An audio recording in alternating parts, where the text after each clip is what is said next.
பரிசுத்த வேதாகமம் 2 நாளாகமம் 15ஆம் அதிகாரம். அப்பொழுது தேவனுடைய ஆவி ஓதேதின் குமாரனாகிய அசரியாவின் மேல் இறங்கினதினால் அவன் வெளியே ஆசாவுக்கு எதிர்கொண்டு போய் அவனை நோக்கி, ஆசாவே, யூதா பெஞ்சமின் கோத்திரங்களின் சகல மனுஷரே கேளுங்கள். நீங்கள் கர்த்தரோடு இருந்தால் அவர் உங்களோடு இருப்பார். நீங்கள் அவரை தேடினால் உங்களுக்கு வெளிப்படுவார். அவரை விட்டீர்களே ஆகில் அவர் உங்களை விட்டு விடுவார். இஸ்ரவேலிலே அநேக நாளாய் மெய்யான தேவனும் இல்லை, உபதேசிக்கிற ஆசாரியனும் இல்லை, வேதமும் இல்லை. தங்கள் நெருக்கத்திலே இஸ்ரவேலின் தேவனாகிய கர்த்தரிடத்துக்கு திரும்பி அவரை தேடின போது அவர் அவர்களுக்கு வெளிப்பட்டார். அக்காலங்களிலே வெளியே போகிறவர்களுக்கும் உள்ளே வருகிறவர்களுக்கும் சமாதானம் இல்லை. தேசங்களின் குடிகள் எல்லாருக்குள்ளும் மகா அமளி உண்டாயிருந்தது. ஜாதியை ஜாதியும் பட்டணத்தை பட்டணமும் நொறுக்கினது. தேவன் அவர்களை சகலவித இடுக்கத்தினாலும் கலங்க பண்ணினார்.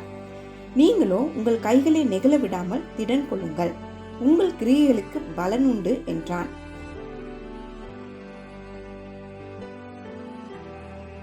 ஆசா இந்த வார்த்தைகளையும் தீர்க்கதரிசியாகிய ஓதேதின் தீர்க்கதரிசனத்தையும் கேட்டபோது அவன் திடன் கொண்டு அருவருப்புகளை யூதா பெஞ்சமின் தேசம் அனைத்திலும் எப்ராயிமின் மலை தேசத்தின் தான் பிடித்த பட்டணங்களில் இருந்து அகற்றி கர்த்தருடைய மண்டபத்தின் முன்னிருக்கிற கர்த்தருடைய பலிப்பீடத்தை புதுப்பித்து அவன் யூதா பெஞ்சமின் ஜனங்களையும் அவர்களோடே கூட எப்ராயிமினிலும் மனாசையிலும் சிமியோனிலும் இருந்து வந்து அவர்களோடு சஞ்சரிக்கிறவர்களையும் கூட்டினான். அவனுடைய தேவனாகிய கர்த்தர் அவனோடு இருக்கிறதை கண்டு இஸ்ரவேலில் இருந்து திரளான ஜனங்கள் அவன் பட்சத்தில் சேர்ந்தார்கள்.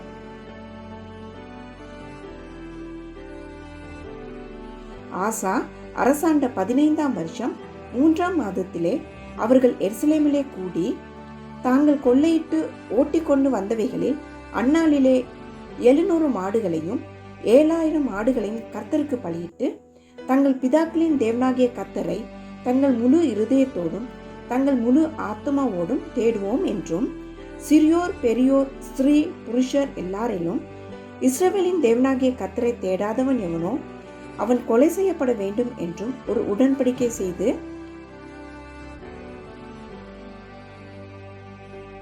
மகா சத்தத்தோடும் கெம்பீரத்தோடும் பூரிகைகளோடும் எக்காலங்களோடும் கர்த்தருக்கு முன்பாக ஆணையிட்டார்கள். இந்த ஆணைக்காக யூதா ஜனங்கள் யாவரும் சந்தோஷப்பட்டார்கள். தங்கள் முழு இருதயத்தோடும் ஆணையிட்டு தங்கள் முழு மனதோடும் அவரை தேடினார்கள். கர்த்தர் அவர்களுக்கு வெளிப்பட்டு சுற்றுப்புறத்தாரால் யுத்தம் இல்லாதபடிக்கு அவர்களை இளைப்பாற பண்ணினார். தோப்பிலே அருவருப்பான விக்கிரகத்தை உண்டு பண்ணின ராஜாவாகிய ஆசாவின் தாயான மாகாளையும் ராஜாத்தியாய் இராதபடிக்கு ஆசா விலக்கி போட்டு அவளுடைய விக்கிரத்தையும் நிர்மூலமாக்கி தகர்த்து கீதரோன் ஆற்றண்டையிலே சுட்டெரித்து போட்டான். மேடைகளோ இஸ்ரவேலிலிருந்து தகர்க்கப்படவில்லை. ஆனாலும் ஆசாவின் இருதயம் அவன் நாட்களிலெல்லாம் உத்தமமாயிருந்தது.